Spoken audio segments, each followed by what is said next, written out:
Olá, pessoal. Finalmente o governo publicou, sancionou a Lei Complementar 173, a lei tão esperada aí para o auxílio aos estados e municípios. Vamos entender um pouco, o objetivo nesse vídeo é entender um pouco esta lei e entrar nos aspectos mais financeiros. Depois a gente vai falar um vídeo só dos aspectos da pandemia. Mas a lei, se olharmos a sua estrutura, ela tem três grandes blocos. Um primeiro bloco é o do que eu chamo de um auxílio fiscal aos estados e municípios.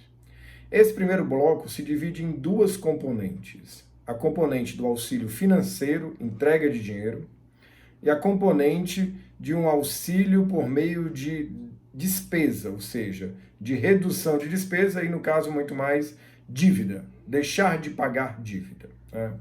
Então, o auxílio fiscal está sendo dado, de um lado, com dinheiro e com o não pagamento de dívidas e obrigações. Ok? A gente já detalha isso.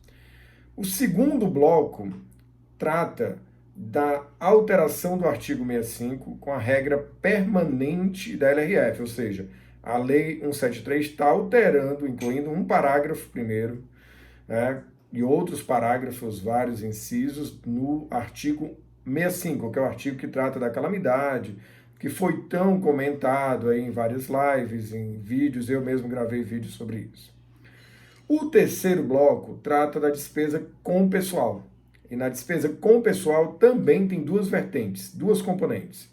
A alteração permanente da LRF, artigo 21, criando regras mais duras para a criação de despesa com o pessoal, e uma regra transitória, que é enquanto durar a pandemia Covid-19. Então, temos três blocos. Primeiro bloco com duas componentes, bloco do meio sozinho, que é a calamidade, e o terceiro bloco tratando de pessoal com regra permanente temporária. Nesse vídeo nós vamos tratar do primeiro bloco, ou seja, o bloco do auxílio fiscal. O auxílio fiscal está sendo dado de duas formas. Uma delas é a entrega do auxílio financeiro, de dinheiro. Esse dinheiro está sendo entregue para estados e municípios e tem duas componentes nele, tem dois tipos de dinheiro. Tem o dinheiro livre e tem o dinheiro vinculado. O dinheiro livre vai ser entregue como auxílio financeiro, vai cair na conta do fundo de participação, o nome já está dizendo, pode ser alocado para o que quiser. Aqui a gente já pode adiantar que esse recurso livre pode cair muito bem numa fonte 100, uma fonte de recursos ordinários, é tipo ajudar o Estado e o município a repor o dinheiro e pagar suas obrigações do dia a dia mesmo. Salários, custeio, manutenção.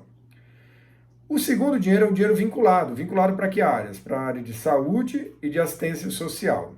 Veja que não é uma vinculação só. O dinheiro, o mesmo dinheiro, pode ser usado para as duas áreas. O auxílio é de 60 bi, 50 bi é livre e 10 bi é vinculado. Tá bom. Bom, nesse dinheiro que é vinculado, eu preciso criar uma fonte? Sim. Ingressou e é um dinheiro vinculado, cria fonte. Okay? Cria uma fonte, mas vai ser a mesma fonte do fundo a fundo da saúde, do fundo da assistência social, porque a lei fala que tem que ser utilizado nas despesas ou no mesmo na temática do SUS ou do SUAS, da assistência social. Nesse contexto, é parecido com a vinculação que existe na União. A União tem uma receita que é a COFINS, Contribuição para o Financiamento da Seguridade Social. E aí, esse dinheiro tanto pode ser usado para ações na Previdência, na assistência ou na saúde, no caso da União, estou falando para dar um exemplo paralelo, ok?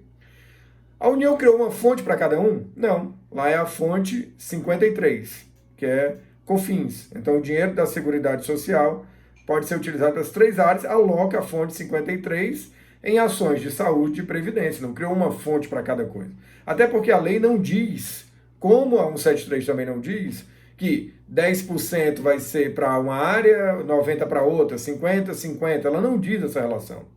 E é bom que ela não diga, porque é cada gestor que sabe a necessidade, cada gestor que sabe onde o calo aperta, onde o sapato aperta, na verdade, onde está o calo. E aí, se ele quiser pegar esse dinheiro vinculado e destinar todo para a área de saúde, pode? Pode. Não obstante, já estão tendo algumas iniciativas de parlamentos estaduais, é um caso, talvez até municipal, eu conheço um caso, a Alerj, no Rio, em que já tem projeto de lei querendo carimbar tantos por cento para assistência, tantos por cento para saúde, isso numa lei estadual, não é a União que está carimbando. Isso é bom? Não acho bom. Quanto mais vinculação, pior, mais engessa.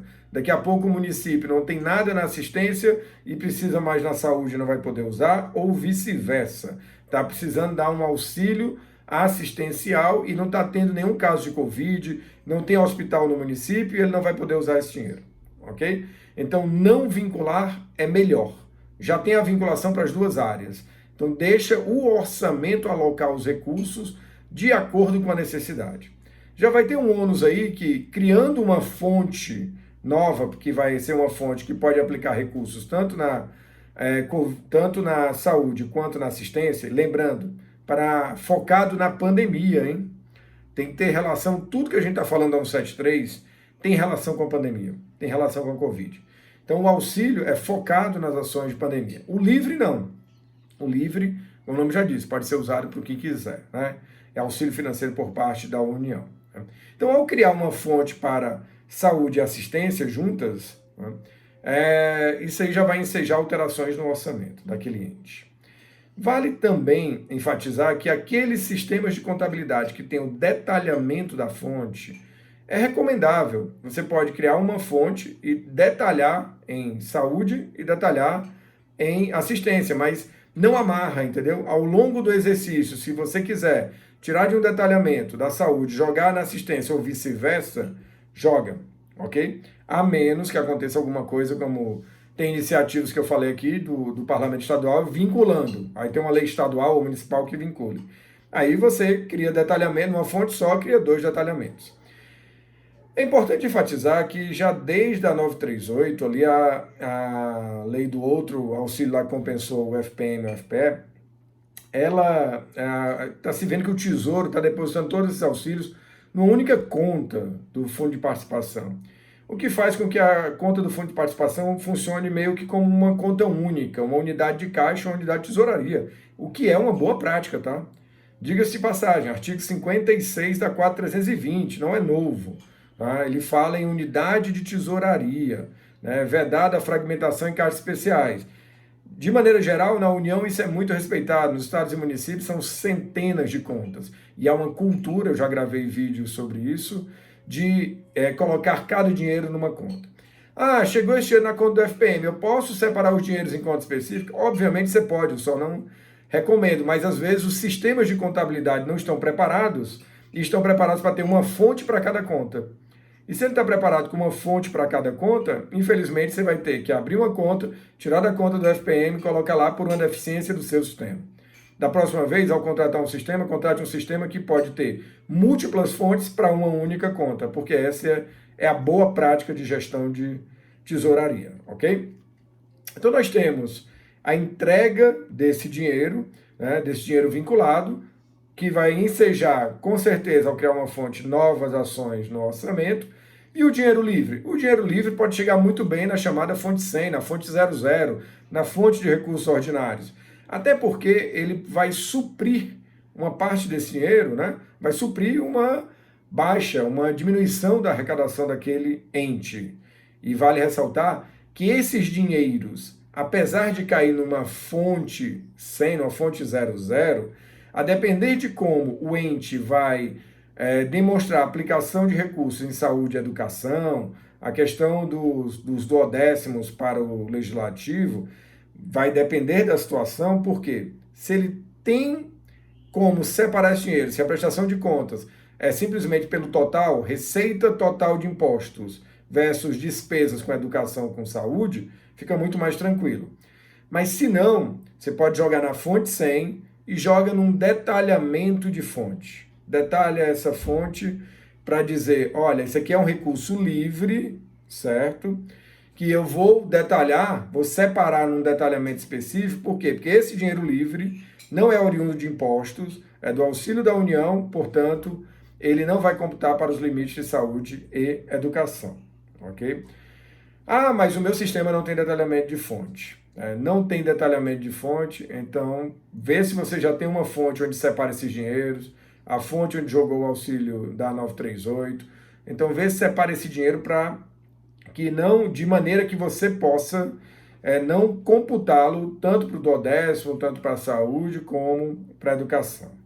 Em que natureza de receita vai ser registrado? Tem nota técnica do Tesouro, também tem uma excelente nota técnica da CNM, e o Tesouro não quis criar natureza de receita específica.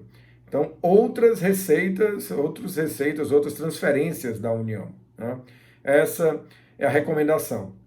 E aí, gente, nesse caso, do auxílio, que tanto pode ser para a saúde como pode ser para assistência, mas vai cair tudo numa rubrica só de natureza de receita? Sim, eu recomendo, não tem problema. Uma mesma natureza de receita pode destinar para várias fontes. Esse é o conceito básico. Eu não preciso de uma natureza de receita para uma fonte, para uma conta bancária. Não. A gestão de tesouraria tem que ser feita no modelo ideal. Veja, eu entendo que tem municípios que têm limitações pelo seu sistema de contabilidade, mas os sistemas de contabilidade têm que ser aperfeiçoados e também tem tribunais de contas que utilizam ou que exigem a conta em separado, certo? Sempre siga o seu tribunal de contas. Mas boa prática de gestão financeira, várias naturezas de receitas, depositam numa mesma conta bancária e o sistema de contabilidade separa esse dinheiro em várias fontes. A fonte só deve existir caso exista destinação específica, como é o caso dos 10 bilhões, né, que vão ser distribuídos, tem destinação específica, ok? Então, natureza de receita, já falamos, criação de fonte, a utilização dos recursos. Eu vou para esse recurso, eu vou precisar abrir crédito especial, crédito extraordinário? Assim, não necessariamente. Se você jogar, por exemplo, dinheiro livre na fonte 100, e essa fonte 100, ela for detalhada apenas para indicar como eu indiquei os recursos, mas no orçamento é fonte 100, e você tem ações financiando, já criadas, é dinheiro que está entrando, né, naquela fonte. Agora, a fonte vinculada, ninguém tem uma fonte que vincula para essas duas áreas. Muito provavelmente será preciso criar uma fonte específica. E criando uma fonte específica vai ter alteração orçamentária. Tendo alteração orçamentária vai ser um crédito especial, suplementar, extraordinário, depende da situação, né? Por exemplo, nos municípios é comum até para trocar a fonte ser um crédito especial, porque se entende que o crédito todo é algo novo. Na União, por exemplo, trocar a fonte não é um crédito novo, é uma simples alteração orçamentária. Não é nem crédito especial, nem suplementar, nem extraordinário. E aí, essa alteração de fonte, que no município enseja um crédito, será especial se for algo novo só, mas se for urgente e imprevisível, será um extraordinário. A gente já tratou da questão do crédito extraordinário em outros vídeos. Lembrando que no crédito extraordinário, o que caracteriza a sua abertura é relevância, urgência e imprevisibilidade. Certo? Então, caracterizou isso, você pode abrir um crédito extraordinário. Tá? Então, da componente fiscal, é isso. Da componente de receita, da componente de suspensão de dívida, cada dívida ali é um assunto muito complexo, tem vários tipos de dívidas, mas uma chama atenção: deixar de pagar contribuição patronal. E uma discussão que foi levantada é se vai precisar empenhar a patronal e deixar essa patronal para o gestor seguinte, né, como restos a pagar. Não. Está suspenso o pagamento da patronal até 31 de dezembro. Não faz o menor sentido, sob uma ótica de execução orçamentária, eu ter a suspensão de uma obrigação até o final do ano, e a lei orçamentária é anual, e eu empenhar. Olha, não vamos perder a essência da lei. A essência da lei é o quê? Dar um alívio fiscal aos estados e municípios para que eles possam alocar mais recursos em outras prioridades, no caso, a pandemia, né? Principalmente. E aí, ou ações decorrentes dela. Imagine que a situação fosse: olha, você é obrigado a empenhar a patronal, os municípios estão em último ano de mandato, e ele usasse, não, mas o dinheiro você pode usar para outra coisa. Quando chegasse lá no final do ano, né, eu estaria com obrigação sem ter dinheiro. E aí alguém ia chegar e me enquadrar num artigo 42, alguém pode dizer, não, mas o artigo 42 está suspenso. Sim, E se a pandemia, por acaso, acabar lá, o decreto vai acabar em novembro? Acabou a pandemia, né? Então, assim, a questão aí também não é só essa lógica. É a lógica de que, imagine um estado, eu vou dar o estado que eu estou morando, o estado do Rio de Janeiro, ele teve as dívidas suspensas por 3 anos. Ele vai ter que empenhar essas dívidas por 3 anos? Não. Lógico que essa dívida vai aumentar o meu passivo. Então, qual vai ser a contabilização disso? Gera todo mês uma obrigação da patronal, um passivo, e esse passivo vai ser um passivo P, né, de permanente. E aí ele vai levar esse passivo P até o final do ano. Na lei orçamentária do ano seguinte, ele vai ter que alocar o pagamento dessa dívida aí, como é que vai ser ajustado lá para frente. Mas não tem que consumir orçamento desse ano, ok? Vai consumir orçamento do ano seguinte. Uma grande discussão, e aí pode ser uma oportunidade de aplicar ao pé da letra LRF, é se essa despesa patronal vai contar para pessoal. Particularmente, eu entendo que deve contar para os limites de pessoal, ok? Isso é uma questão fiscal, isso é uma questão de apuração, e a própria LRF diz que a apuração de pessoal deveria ser por competência. O que eu deveria? Ela diz que tem que ser, mas até hoje a gente faz orçamentariamente. Então, para mim, tem que incluir na despesa com pessoal, nos limites de pessoal, até para não contar duplicado no ano seguinte, e fazer cumprir a LRF na questão de competência. Mas não tem que empenhar essa despesa. Ah, como é que vai fazer isso? É fácil. Lá nos demonstrativos, pega a VPD de patronal, não vai pegar a despesa orçamentária de patronal. Aliás, como já deveria ser há muito tempo. Pode ser uma oportunidade de já corrigir para essa componente isso. E dizer que para a despesa de patronal, vai se buscar sempre as VPDs, que tem que ser reconhecidas por competência. Se não reconhecer por competência, está errado. Eu sempre digo nas aulas que uma maneira de auditar balancetes de estados e municípios é olhar se despesas continuadas estão sendo geradas por competência as variações patrimoniais diminutivas. E aí, se estão, beleza. Se não estão, tem algum mês que não apropriou patronal, está errado, está ocultando o passivo. Porque a contrapartida da VPD será o passivo, ok? Então, basicamente, são os recados principais dessa componente de auxílio fiscal. E depois vou tratar de uma outra componente, que é a questão do artigo 65, que foi alterado como regra permanente, ok? Espero ter ajudado aí com o vídeo e podem fazer comentários e visitem lá também o site da Gestão Pública, www.gestãopublica.com.br. Tem livros de minha autoria, tem no blog da Gestão Pública, tem vários artigos. Inclusive, nós estamos preparando um e-book com alguns textos e eu acabei de escrever um texto dando esse panorama geral da 173, que logo, logo vai estar lá no site. Por enquanto, tem vários lá sobre créditos extraordinários e outros temas, certo? Bom, muito obrigado e fiquem com Deus.